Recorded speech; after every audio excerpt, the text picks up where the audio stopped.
Today we're going to talk about making that perfect turkey for Thanksgiving. Are you looking for that golden gilded turkey that's also tender and juicy on the inside? Stay tuned, I'm going to show you how to do it.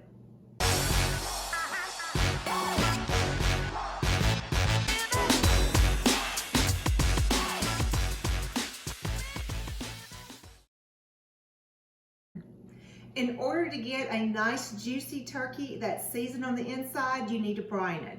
Today my turkey is just under 15 pounds, so I'm going to put together a brine that can sit in the refrigerator up to 36 hours. A turkey over 15 pounds can stay in the refrigerator up to 3 days. So make sure you check the weight so you know how long to brine. The first step for brining is boil you some water in a Dutch oven, and about a cup of salt under 15 pounds. Over 15 pounds, anywhere from 1.5 to 2 cups of salt. Add some peppercorns, some fresh rosemary, and a little bit of garlic. And you're going to give it a stir until your salt dissolves. Now, why do I need to brine a turkey? This is what happens when you brine the turkey. The salt penetrates the skin, flavors the turkey, and also pulls moisture back into the turkey so that you don't have a dry turkey on Thanksgiving Day. It also breaks down the proteins in the turkey. So this is very simple. So I've got my brine ready. And what I'm going to use is a big stock pot. If you don't have this and you don't have room in the refrigerator, take a cooler and line it with a heavy-duty garbage bag and make sure you put ice around it, and you're going to pour your cooled brine into that garbage bag and your turkey, and you're going to cover it with water and pack it with ice. So make sure you check it that it stays cold into temperature. So I've got my turkey in there. I'm going to add my brine.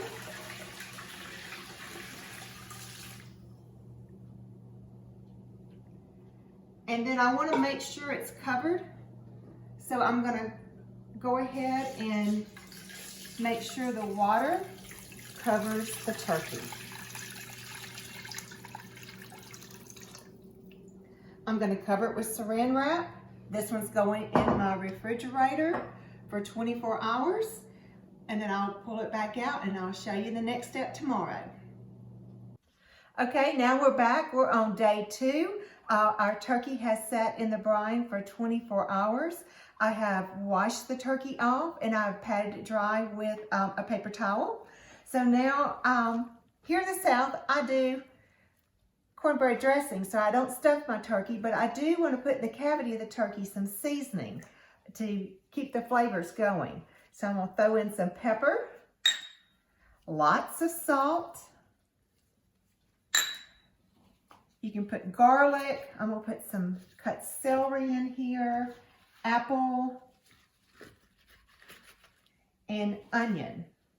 So if you want a more citrusy flavor to your turkey, then add lemons, limes, oranges, and a little bit of garlic in there. And you could also put some rosemary and thyme in there. So when you buy a turkey, now usually there's a piece of plastic that's holding the legs together. That is called a hock lock. Now you can actually leave that piece of plastic on and cook your turkey with it on there, but we're not going to do that today. We're actually going to truss our turkey. So you need a little bit of twine, about 10 feet, and I think I cut about 15 feet. So a little bit too much is what I cut. And I'm going to turn the turkey around right here.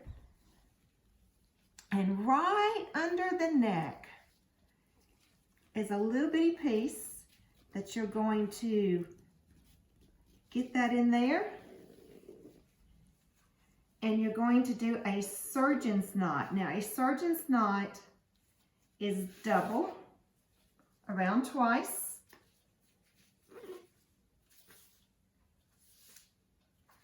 And you're going to tie it up real good and then you're going to knot it.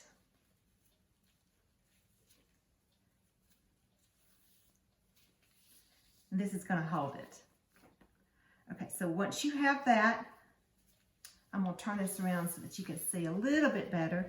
All right, so you're going to take one end and you're going to go around one leg, and then you're going to take the other end and go around the other leg, and you're going to tie them up tight, and you're going to go back down, and there's little bitty nubs on each of the chicken wings, that little pointy thing. You're going to tie right there because we're getting the turkey nice and tight. We're going to flip them over. We're going to again do a little surgeon's knot to keep them nice and tight.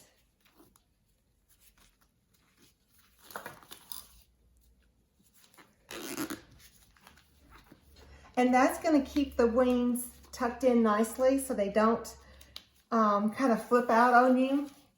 And when you take it out of the oven, you've got a beautiful turkey that's completely tucked in. So once you do that, you'll come back around one more time.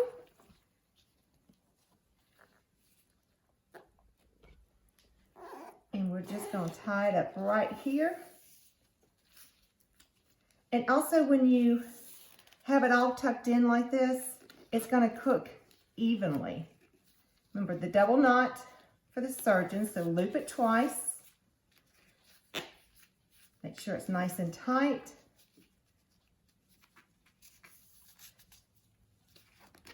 And now you can cut your excess twine because it's not going to go anywhere. And I'm going to put this right here in my roasting pan. Make sure all that's tucked in. And tuck that tailbone in. See how pretty that's going to look? And you want the breast side up. And to get that beautiful golden gilded look on the turkey when it's cooked, you're going to melt a stick of butter and put some fresh thyme in there. If you don't have fresh thyme, then go ahead and use some dry thyme. And this is a piece of cheesecloth that I've cut. And I'm going to take this cheesecloth and I'm going to dip it in the melted butter. And this is going to help self-baste the turkey, and it's going to give it a beautiful golden color at the end when we take it out, and you'll see. So you just want to cover your turkey real good.